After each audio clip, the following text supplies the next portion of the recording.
Trump, Harris హోరాహోరీ. స్వల్ప ఆధిక్యత కనబరిచిన ట్రంప్. న్యూయార్క్ టైమ్స్ సియానా పోల్లో వెల్లడి. అమెరికా అధ్యక్ష ఎన్నికల్లో రిపబ్లికన్ అభ్యర్థి డొనాల్డ్ ట్రంప్, అలాగే డెమోక్రాటిక్ అభ్యర్థి కమలా హారిస్ మధ్య పోరు హోరాహోరీగా కొనసాగుతుందని ఆదివారం విడుదలైన న్యూయార్క్ టైమ్స్ సియానా సర్వేలో వెల్లడైంది. ఆస్తులను ఎక్కువ చేసి చూపి రుణాలు పొందడం, పార్లమెంటుపైకి తమ మద్దతుదారులను ఉసుగొల్పిన ఘటనలో నిందితుడిగా ఉన్నా సరే సగం ఓటర్లు ట్రంప్కు మద్దతు పలుకుతున్నట్లు సర్వే పేర్కొంది. దేశవ్యాప్తంగా చూస్తే దాదాపు 48% మంది ట్రంప్కు మద్దతు పలికారు.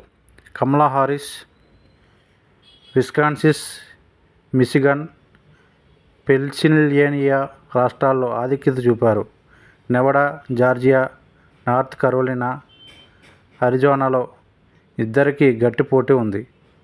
మిచిగన్, విస్కాన్సిన్లో హారిస్ 1% ఆధిక్యం కనబరిచారని, పెన్సిల్వేనియాలో గట్టి పోటీ నెలకొందని సిబిఎస్ న్యూస్ యూగవ్ సర్వేలో తేలింది.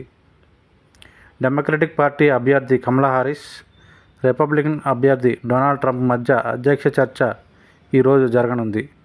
పలు అంశాలపై తమ వైఖరి తెలుపుతూ అమెరికన్లను మెప్పించడానికి అధ్యక్ష అభ్యర్థులు సిద్ధమయ్యారు.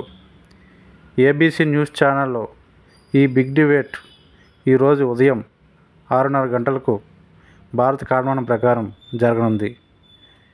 ఫిలడెల్ఫియాలోని నేషనల్ కాన్స్టిట్యూషనల్ సెంటర్లో ఏబీసీ న్యూస్ యాంకర్లు డేవిడ్ మైర్డ్, లిండ్సే డేవిస్ దీన్ని నిర్వహిస్తారు.